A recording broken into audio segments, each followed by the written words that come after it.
So ideally, when you're playing indoors, you try to want to have a little smaller margins. You want to try to just be maybe a little closer to just this high over the net, trying to make things happen. You probably want to be a little more aggressive. I'm a little more aggressive indoors than I am outdoors, just because the ball moves faster and you want to be the first person to strike.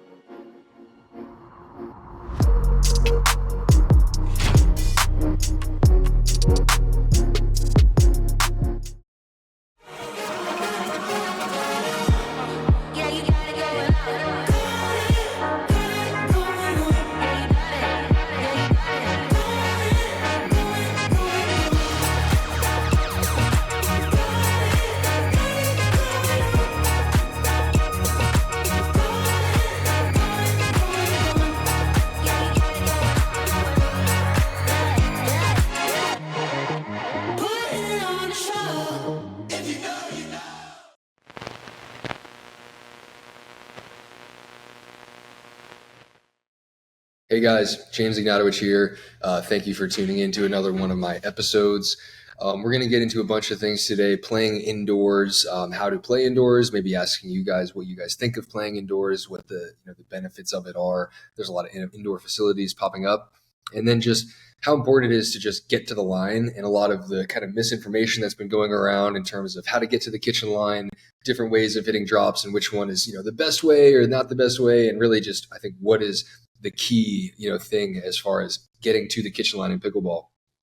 And I think for me, the most important thing is just whatever it is that you're doing, it's not about just who you're playing against or how you feel or what you think is the right shot in any situation. It's just about how can you get to the line against one particular opponent as consistently as possible. So it's not really like, you can think about it this way. A lot of people like to topspin drops better. I personally like to hit a backhand slice drop better than a forehand slice drop. And sometimes I'll hit better drives against certain players. Some players handle drives more poorly than other players. For example, I'm great at blocking a ball off of a drive or hitting a hard volley off of a drive sometimes, but then maybe in other situations I can have a more difficult time handling a drop. So it's not just about, okay, you should always hit a topspin drop in this situation, or you should always hit a drive if the return is deep, you should always hit a drive. And if the return is shorter, you should always hit a drop. There is no black and white real example or sort of statement that you should always live by when you're playing in the transition zone. The key thing is just making sure that you get to the line as much as possible under the circumstances of, look, this is how I feel comfortable doing it. So one of the best players ever at getting to the line, Federico Staksrud, he likes his backhand slice drop more than his forehand slice drop. And he'll almost never hit a backhand topspin drop. Maybe he will if he's feeling it, but he doesn't really love that shot as much. So if it comes to the center of his body, instead of running around and hitting a forehand, which most people do, he'll just take a step to his right and hit a backhand slice drop instead of a forehand. He'll just choose to hit a backhand instead of a forehand. It doesn't really matter. What matters is just getting to the kitchen line. So obviously a topspin drop can be more effective and more aggressive than a slice drop. And that's for sure. I mean, if you can hit a topspin drop, you can hit a little bit harder. You can get it to their feet more easily than a slice drop. But at the end of the day, Ben Johns, Federico, myself, for example, a lot of players are still hitting more slice drops than topspin drops because for us, it's still more comfortable and easier to hit than a topspin drop. And at the end of the day, it is all about just how often can you get to the line. It's a percentage game. And if you get to the line more than your opponent, then you can win 50% of the kitchen line exchanges and win the match. And that's something to consider. And that's another thing to factor in when it comes to how you're playing in transition.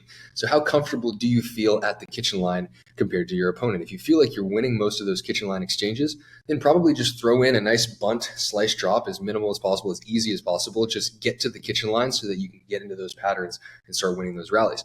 If you're somebody who's like, look, I feel like I can't dink with this guy. If you're playing against somebody who's just not missing a dink, you really can't win that kitchen line exchange, then it's maybe you make it messy. Maybe you hit a third shot drive, maybe you hit a fifth shot drive, maybe you'll hit your fifth shot drop with topspin and try to make things a little bit chaotic, make it messy and try to just leave things up to chance a little bit more. You want to be flexible in that way. Against certain people, I feel like I'm winning all the kitchen line exchanges, so I'll just make sure I get to the kitchen. I'll just drop the ball and just get up there. But if I feel like this guy's just out dinking me today, he's on and I'm off, I'm missing some dinks, God forbid I pop a dink up, then I'll try to maybe start making it messy, start getting things a little bit crazy because in pickleball, it is not a one-size-fits-all game. It's not something where you should always do this sometimes and you should always do this the other time.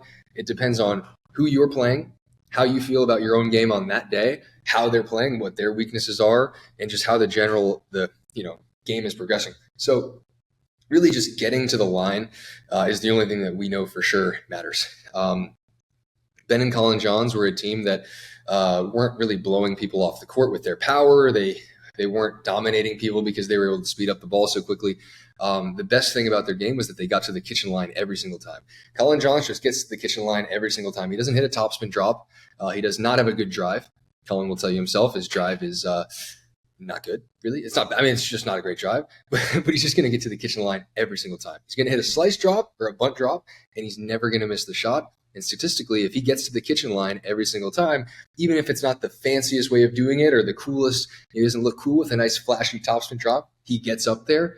And that is so important with the pro game, because in the pros, I think the biggest difference between pros and 5-0s, it's probably hand speed and general power and athleticism, and also just getting to the line, getting to the kitchen line every single time. And that's something that I've been doing better at, just getting to the kitchen, making sure that I get myself established up there every single time.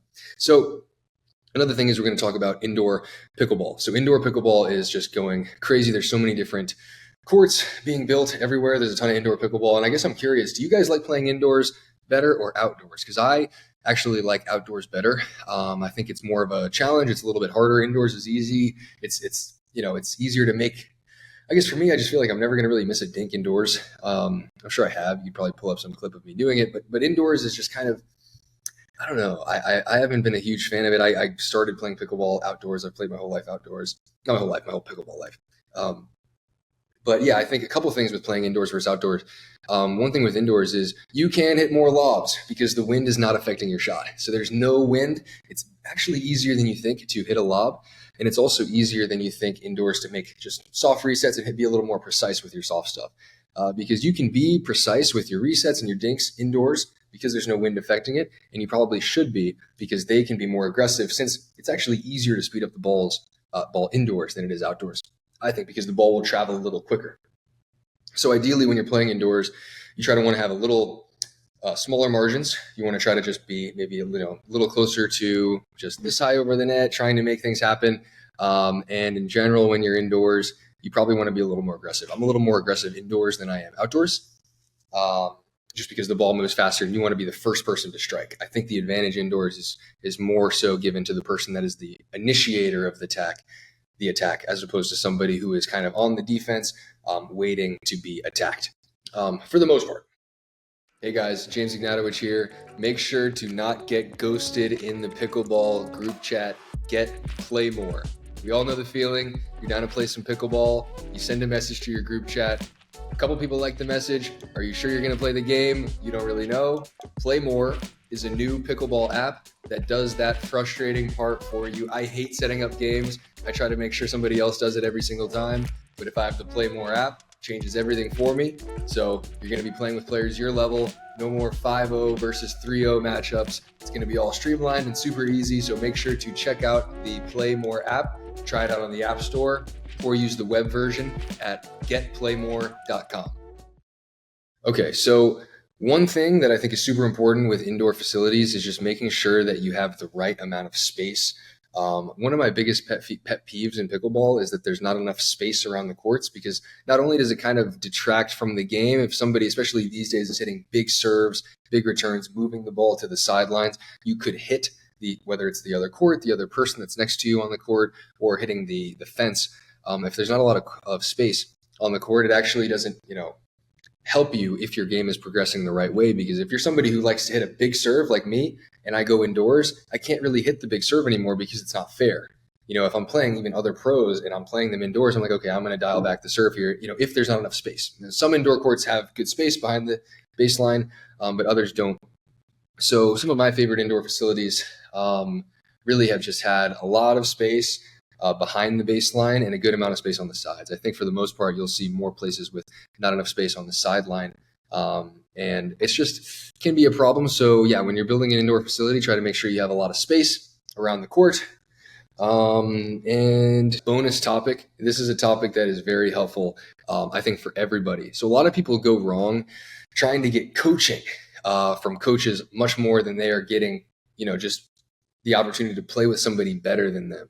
So if I were a 4-0, I would get some coaching. I would go online, I'd watch, the James Ignatowich coaching Instagram. I would generally get some coaching, and I would try to be on maybe once a week of lessons. But I would consider, if you're going to pay somebody to give you lessons, it's almost a better use of your time. And I know Rob Nunnery has said the same thing. He hasn't said the same thing, but he's kind of said something similar, which is that playing with somebody better than you is actually the best way to get better. It's not coaching. Coaching can only get you so far. You could know everything about the game, but if you're not playing against better players, you're not going to have the opportunity to actually get better. So if I were a 4-0, I would just be paying somebody, 2 times a week, 3 times a week to play skinny singles against me, which is half court doubles, basically playing kitchen games and just beating me, just going hard, beating me, because that is the way to get better, since whatever it is that your weaknesses are, they will be shown to you, as clear as day when you're playing against somebody better than you, and your holes will get exposed, and that is how you improve at the game. So I know I've made my biggest jumps, my biggest improvements when I'm playing with people that are better than me. And if you're playing with somebody your level, you can get better too. But in general, if you're being just, coached, if you're somebody who's getting private lessons and coaching 4 or 5 times a week instead of playing against people that are better, I don't think that's the way to do it. I think you should be, if you can, if you're a 4-0, pay a 5-0 to just beat up on you for an hour straight. I think that's a great way to get better. It improves your reaction time. It teaches you the right way to play. So that's what I would do. The only problem is anybody better than me, I can't afford to pay them their hourly rate. So I can't do that. But if I were a 4-0, I would do it. And yeah, that would be the main thing. So doing that, and also, this is a random one, but just getting a little better at moving side to side. The quicker you can move side to side helps a lot. And just getting good at moving in a low, wide stance. If you can make yourself a little wider, the quicker that you can move with a wide base, the better you're going to be in so many situations in pickleball. In general, you want to be wide and low. You don't want to be standing up straight. So getting comfortable being in that wide stance, moving as quickly as you can. Those are two key things. Playing with people better than you and just getting better at moving laterally will change your life. It's not just about learning how to hit, the perfect drop with no wrist. And the technique can only get you so far. At the end of the day, it's about actually improving your game, being a better athlete, and doing those things.